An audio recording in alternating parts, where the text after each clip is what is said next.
Of course, Star Wars Outlaws reviews went up this morning. I can't show you like just extended cuts of the game unedited or anything, but I can show you clips.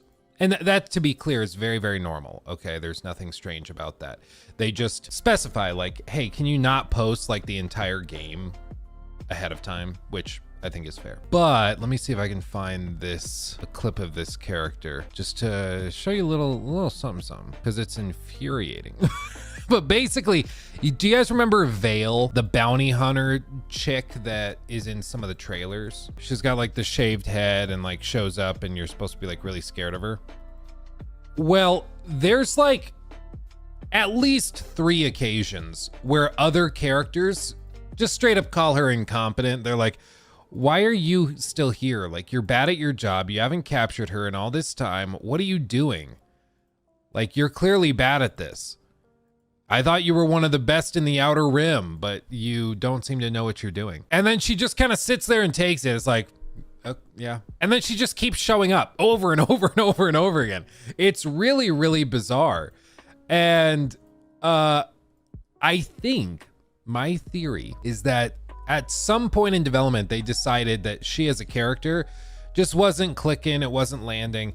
And so they started to write her out and cut scenes and stuff with her, because there's a number of times where it's like implied that she has been around more than she has, and they just move on past it really, really quickly. It's just really, really strange, and honestly not very not very good. But I think it's because they were actively cutting her out of the game.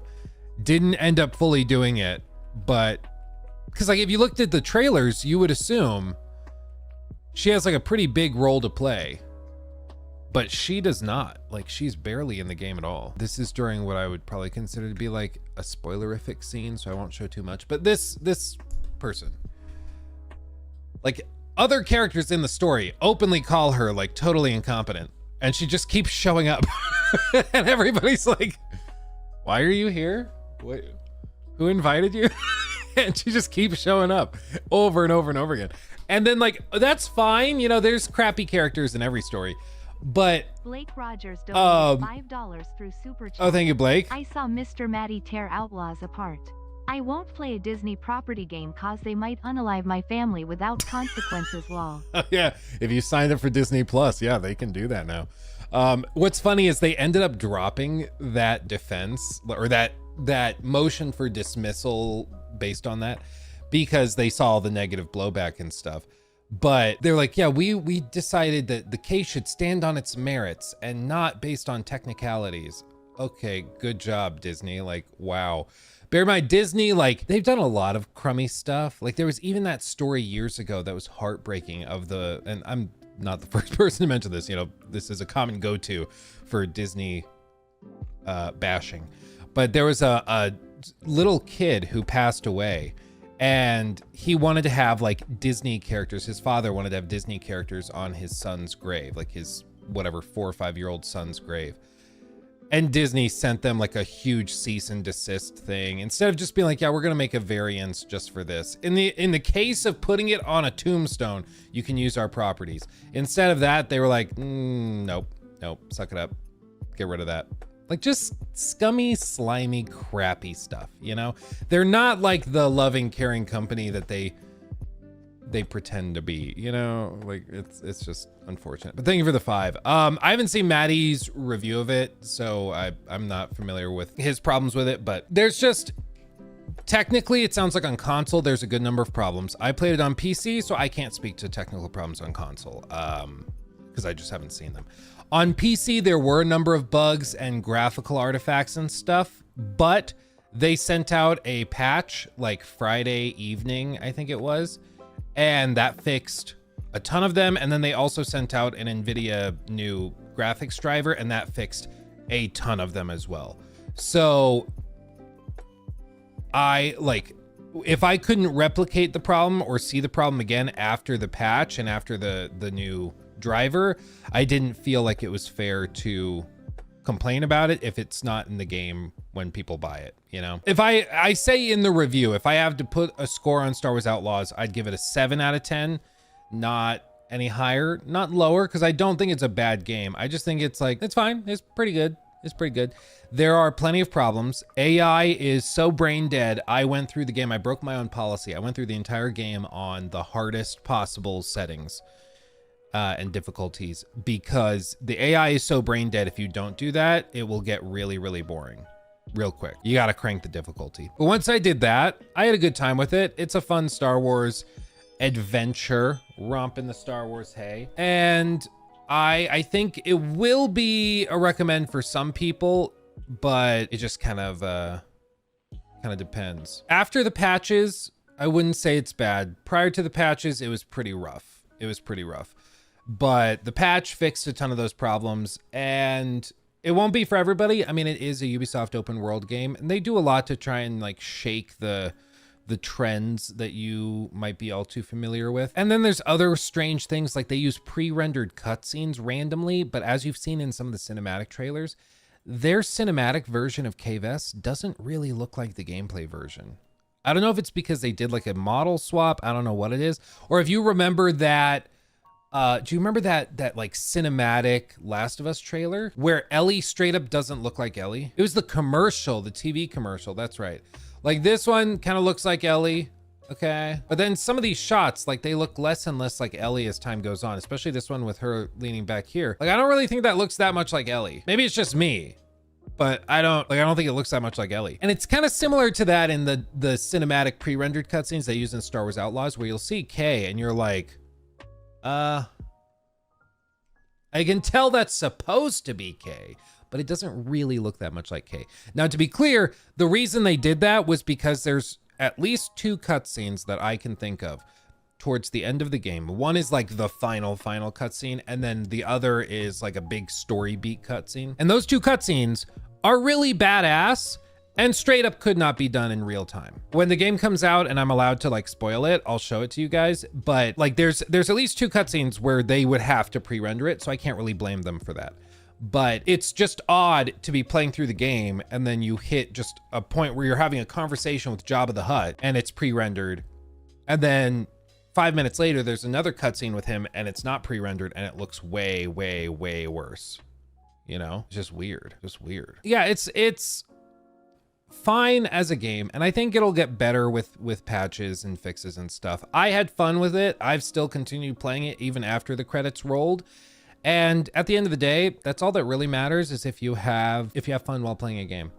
Like, you know, it's like the 360 era. You look back at a lot of those 360 games and you're like, yeah, there's a lot of problems with a lot of them, if not most of them. But at the same time, if you're having fun, that's all that a lot of people really care about. Maybe it's not $70 fun, and that's fair. And the thing with Ubisoft is like, just wait a month, wait 2 months.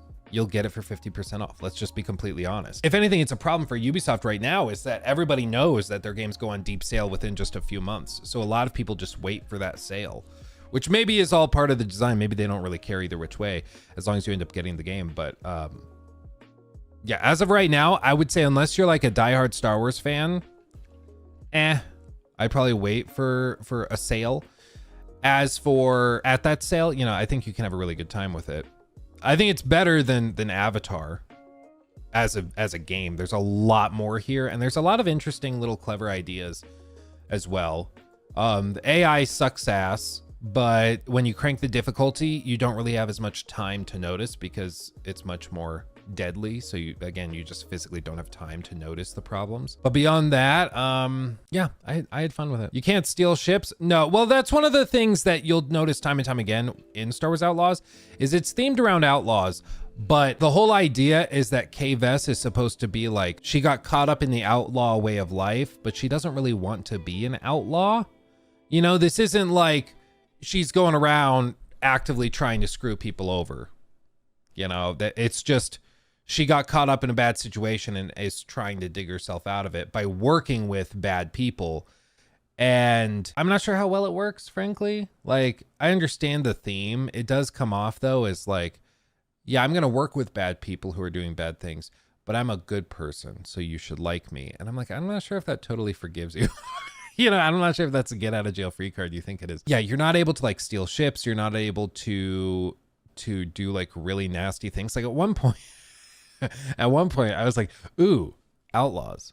I'm going to go to a farm of like NPCs in a small town and I'm just going to kill everybody and see what happens. And you can't do that. Like it won't let you. Okay. The game's not built for that. So it's not like the full open GTA simulator that you might expect, which I don't know why you would necessarily expect that because I don't think they presented it that way, but it's not like it's Star Wars works with Outlaws. Basically, it's not really that Kay is supposed to be a really bad person, but it's also not an RPG, even though it kind of looks like an RPG with a reputation system. It's just, again, it's a basic Star Wars story. You can get through it in like 17 to 20 hours if you really rushed, I would imagine. Otherwise, it's probably like a 30 to 40 hour game with a lot of Star Wars stuff in it. And I think you can have a good time with it. Won't be for everybody, but I think if you like Ubisoft style open world games, if you like games with a ton of content, and if you like Star Wars, you're gonna eat it up. How does it compare to Jedi Survivor? Runs way better. Combat, I would say, is not as good, but Jedi Survivor had very good combat. They're just different. They're set up very, very differently. The exploration in Star Wars Outlaws is also much better, but again, Jedi Survivor wasn't really trying to do that. So they're just different games. It's like trying to compare Uncharted with Elden Ring. Like it just, they're two different categories. It doesn't really follow. How's the story? It's good enough. Like I said, there are a couple of characters you could straight up cut from the story, like literally just cut their scenes out. And I really don't think the game would be that different, like if different at all. I like Vale. I don't know why she's here, and neither do the characters. There are characters that say, you are very bad. Like, why are you getting paid? You're just bad at this. Like, what's the deal? And it just doesn't make any sense. Let me show you one of the times where the AI is really stupid though, because I don't want you guys to think I'm like making that up. So there's these missions that pop up dynamically where you can find homesteaders or like farmers and stuff, and they're being attacked by pirates. And basically just what happens is once it kicks off, you fight off waves of enemies that come in. But these guys are so freaking stupid. Like, this is the quest. It's not really even a quest. It's like an event, I think is how they phrase it. But it's like, for some reason, there's just a stormtrooper over there. But you see, like, they just show up, you kill them, and then more of the other guys will show up, and I'm looking for them. Oh, are they going to flank me? Are they going to do something really cool? Maybe. Nope. He just kind of shows up and they just stand there shooting. Like, they're just really stupid. They're really, really stupid. And it's too bad because I think if they were smarter or if they had like, where's that person? What are they doing? She's shooting over there. Like, it's just really, really dumb. And the thing is, when you crank the difficulty, like 1 or 2 shots and you're dead. So you have to run around and you have to play it tactically, and you don't really have time to notice how stupid they are. You're just trying to survive, which is the only way it's really playable in my mind. When you crank the difficulty, it actually ends up being fine. But if it's on a lower difficulty like this, they're just shockingly stupid. I mean, look what I'm able to walk up in front of 4 guys with laser blasters, and they're just letting me get up close to them, not prioritizing me. This guy still isn't really shooting. She's starting to shoot. But look, it took her that long to get aggroed on me, because the orange isn't full aggro. That's just investigating. So it's just really, really strange. And then you hit the little cooldown, continue popping, jump over here. Like, she technically took cover, I guess, but that's not saying a whole lot. Then the quest is over, and then listen to the dialogue. This is what's particularly frustrating to me, is because, like, do you guys remember Assassin's Creed Odyssey? Some of the cutscenes in that game? Let me show you. This is a game from 2018. I'll pull up my own old video, okay? This is a game from 2018 from Ubisoft. A different studio, different engine, to be fair, but this is from 6 years ago. Very quickly established that I could... Oh my God, old Luke. Or I guess young Luke. I'm just describing the quest, but I just want to see how it goes. This is a side quest. You're just talking with somebody. They have this dynamic system. This is their lip sync back 6 years ago. I think the cutscene honestly looks pretty good. The lighting's pretty good. The camera work is surprisingly good. It's really not bad. It's pretty impressive, especially 6 years ago. Built on the PS4 and Xbox One. Pretty good, right? This is what we have in Star Wars Outlaws. Okay. Wonder where they are now. HUDs only help when it's good for Jabba. Here. We don't have much, but take this as our thanks. 6 years ago. 6 years ago. Now again, different engine, different team, you know, so gotta acknowledge that. We're not pretending like they actually stripped down stuff, because it's a totally different tool set, okay? But it's the same publisher, and it's just hard not to notice, you know, like it's hard not to notice because there aren't side quest dialogues that are anywhere near that high quality. Even in the main story, there's just a real lack of consistent quality. And like I said, the swap between like pre-rendered cinematics where Kay doesn't even look like Kay, and then to in-game cinematics where the lip sync is sometimes good because they like hand keyed it or whatever, and then other real-time like in-game cinematics where the lip sync is just like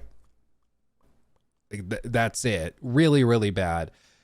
It's just all over the place, and it's kind of tough to feel like the effort was consistent across the board, because I just don't think it really was. Beyond that, I do think the game looks really good graphically in the environments. It is very, very pretty and honestly runs surprisingly well considering. Like even just this, let me show you a clip. Gameplay recordings. Like this is just from last night. Jacob needed a little bit of extra footage. So we just recorded this, and like this is on like the jungle planet. And of course, this is like double compressed. It's recorded, then it's also going through the stream. But there is a crap ton of foliage being rendered on screen at any given moment. Pop-in is extremely low and minimal. You can kind of see it off in the distance in the center of the frame if you're really looking for it. But it's really impressive. Like this is very pretty. Not all the game is pretty. Like NPC faces are a little dead inside occasionally, but it is pretty solid as far as presentation is concerned. The music's really good. Sound design's pretty good. I think almost all of the performances with the actors and actresses are really good. There's just a lot. There's a lot here. And that's why I don't think it's fair to just be like, the game is bad, full stop. I think the game has a couple of bad elements, but at the end of the day, I think it's more than the sum of its parts. I've noticed that is something I've been saying about a lot of these games that make me think back to like the 360 era, where there are problems, but I still had fun, you know? I still had fun. And if I had fun while playing a game, even if I can point to problems or point to stuff that I didn't like, you know, was it actually that bad? Yeah, like look at this. This is a vendor. So this is just somebody you find in the world. She's hanging out. Again, environment's beautiful. Look at how crazy dense the foliage is, the plants, all that. And then I talk to her. Like, what is she doing? Like, I don't know. I don't know. She's looking over there for something. Who can say? But there's just a lot of weird little bitty things like that. You get used to it. So it's not, again, like with all this stuff, there's a spectrum of offense. You know, there's some problems with the game that are extremely minimal, where it's just not that big of a deal. And then there's other things that are much bigger deal and can actually affect it. In my view, the terrible AI is a big problem. The fact that you have to go through and change the difficulty to the hardest one possible just to have a semi-decent time is unfortunate, and the game needs, like, that's got to get fixed. But something like, you know, the cutscenes going between pre-rendered and then in-game and the quality being really inconsistent, to me is that like, therefore you shouldn't play the game at all. No, I don't think it's that serious of an offense. It's noticeable, and I'll point it out, but still there. How long was the playthrough? I think by the time the credits rolled was probably like somewhere between probably 22 and 27 hours, maybe like 24, 25, something like that. But there's a lot more after that, and I kept playing after that, and I'm still playing. And I think you could easily hit 40, 50, 60 hours when all is said and done with how much stuff is in here, because there's a lot. There's a lot. But like, honestly, if you were just speed running the main story, you probably get through it in like 20 hours. I'd guess. If you didn't crank the difficulty like I did, maybe even faster. Destin, I'm surprised the cutscenes in the first moments has a character model that just does not look great. Then the 20 minutes, they have gorgeous pre-rendered cutscene. Yeah, let me show you guys that cutscene, because I showed in the review that we're going to put up, where this particular cutscene, I think, was pre-rendered because they needed to cover up a loading screen, which is fine. I mean, that's a valid reason to have a pre-rendered cutscene. Games like Uncharted, for example, have done this. So it's not unheard of. Let me see if I can find it. So let me show you one of the like in-game cinematics. Okay, so this is like an in-game cutscene. Okay, where Kay, I honestly think looks pretty good. Like honestly, not bad. It's like hand keyed and hand animated, or at the very least, the motion capture is much better. I don't know when they did hand stuff versus motion capture, but this is certainly better. But then let me show you the pre-rendered cutscene, where in my opinion, Kay does not even look like herself. Okay, right here. Now, this is the cutscene I was saying that I think was done to cover up a load screen. Because you go from this and like, see, it's a beautiful shot. They're showing stuff that they might not have been able to do in real time, like the tracks that you make bets on all the time. So I can appreciate that, but it's just really jarring to go from this level of fidelity where I don't think Kay even really looks like Kay, and then to transition back to the in-game cinematics a little bit later is just jarring, you know. And then this is that same character with the in-game cinematic. Not bad, but significantly worse than the pre-rendered one, you know. So I don't, there's just a lot of weird things. You know, there's a handful of these like weird little things that you'll find while you go through the game. And are they individually enough to be like, yeah, no, I'm out? I hope not, because I think you're going to miss out on a lot of good games if you are quitting them just because there's like a couple little things you don't like here and there. But when all these things get stacked on top of each other, they put a lot of weight onto a potentially flimsy structure, and then maybe it's more fair to draw the line somewhere. But on the whole, like I said at the top, I think that the game is more than the sum of its parts. There's a lot of quirks and problems with it. Perhaps the biggest one is that the AI has cascading effects for all of the other like quest design, for the wanted system and all that. And it's really too bad because I thought the wanted system sounded really cool. But do you guys know what happens when you're wanted in this game? I'm just gonna show you. Okay, I'm gonna show you. What would make sense if a character in a video game like this is wanted by the elite killing force in the galaxy? What, pray tell, would be a fair reaction to that? Probably to go and like try to lay low. Maybe, you know, you do some sort of really covert mission or something to sneak under their noses and I guess call off the search or something. In GTA, it's like you just got to go hop on a boat or swim into the ocean 50 feet down and hope they don't see you. Like that's how it works in GTA. But here, how it works, I think is set up in a way based on how bad the AI is and how bad they are at tracking the player. Because what you do is you get marked and then you have to pursue the assassins coming for you. And then you have to kill them to basically get a key card to free yourself and to call off the search. So you eventually find your way to them, and then here's all the death troopers. You toss all your grenades and stuff and hope you take some of them out. And this is like their little base before they even come searching for you. And then you have to kill them, and then you get the key card from the one guy, and then you move on, right? I just, like, no part of it really makes sense. It's like, okay, I'm being wanted by death troopers. So I'm going to go find them while they're searching for me or about to go searching for me. I'm going to kill all of them. And by committing a much graver sin, by killing this elite force from the Empire, I'm going to then go and set myself free. It's just really underwhelming, because you would hope that with a level 6 wanted level, like, okay, they're going to send like TIE fighters and stuff for me, and they're gonna really call out all the big boys. But instead, like, it's just basically another fetch quest where you go to a station and collect a key card, and it's underwhelming. And then you see how bad the AI is. They just stand there and take it. They don't try to flank you. These are supposed to be like the elite assassins in the galaxy outside of like maybe bounty hunters and stuff. I keep shooting the damn log because the cover system's like keeping me a little too low. That's funny. And then after that, you take them out, acquire the key card. And once you've acquired the key card, you're going to take it into this little computer there. And they have some blasters there, some supplies and stuff. That's nice. But like that's the extent of the wanted system. And it's just kind of frustrating. You know, because it's like no part of this makes sense. You put the key card in, they call off the search, and then they're just like, okay, we're just going to forget that you killed all of our elite, highly trained soldiers and took their base and like took their stuff. Look how much money or credits they spent on this search for K. And then they're just going to forget about it because somebody swiped a key card. I guess they're claiming like maybe it looks to the Empire like the Death Trooper claimed they had gotten K-Vess, and so they just swiped the card and called off the search. Like, oh, we got her. Moving on. You're going to tell me they wouldn't notice that all of the Death Troopers they sent never show up to work the next day? Like, what?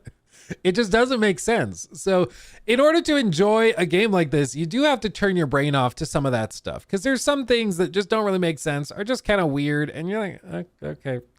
But that's, again, something that we did all the time when we were like kids playing like games that had a bunch of features that didn't really make sense. We just would do that because it was what you did, because it was the one game you got for Christmas. And whether it's perfect or not, you're going to enjoy it because you don't have another game, you know? And I just think that there's some people that are going to be able to kind of turn their brain off to it and tolerate that. And there's other people who won't be able to tolerate it, which is totally, totally fine. But that's why, you know, nobody's forcing you to buy this. You don't have to buy it full price. You could wait and probably get it 50-60% off in a few months, because that's just how this tends to work. And maybe then you'll be pleasantly surprised at the offering. But that's why Ubisoft tends to launch these games at times like this. But it's also why they're not doing a sequel to this. They're going to do a couple of story-based DLCs that another couple of studios are going to work on. It's not even Ubisoft Massive doing those. And then they're going to just move on to the Division 3. So they're like, yeah, even if this does pop off, even if this does sell really well, we're just moving on, because Disney's taking a cut every step of the way. And even then, a lot of people are just going to wait for sales, and it's going to be very, very difficult to break even on it. So this is a one-off. I mean, they haven't said outright, word for word, we're only doing one. What they've said is that the team that made this game is moving on to the Division 3. And they said that back, I think, even before Avatar launched. So they said, yeah, we're doing Avatar, Star Wars, and then we're doing Division 3, which is a live service game where their whole team will be on board, like all hands on deck. That's not a game they pump out in a few years, then move on to something else. You know, that's a commitment, a studio-wide commitment. So I think this was a fun project for them, but it also is kind of tough to get really committed to it when you know that there's not the potential for anything further. But then again, it's also kind of refreshing to have a game that doesn't end on a cliffhanger like Jedi Fallen Order, where it was really short and then just ended out of nowhere and they set it up for the sequel. You're like, oh, I kind of wish we had like a complete story, but okay, whatever. This is like the intro to the story. Whatever. So anyway, I've honestly had fun while playing Star Wars Outlaws. I think there's plenty of stuff to be fixed, and there are problems to be found. But on the whole, I enjoyed it. I'm glad I played it. While I don't think it's probably full price, something you should get for full price for most people, unless you're like a diehard Star Wars fan or something. I think on a sale, it could be a good time, so long as you're willing to put up with some of these like weird, stupid eccentricities, you know. I say in my review that is uploading now, if I had to put a number on it, I'd probably give it a 7. And that's when you crank the difficulty and when you're really engaged with a lot of the side content. At that point, I think you can have a really good time. But that's also based on the assumption that like 7 is like, yeah, it's good. It's not bad. It's not terrible or anything. And I'd say parts of the game are bad, but on the whole, like I said, I think the game is more than the sum of its parts. So I think when you consider the whole package, I don't think it's bad. There's bad parts, but there's also plenty of good parts. He took my thing.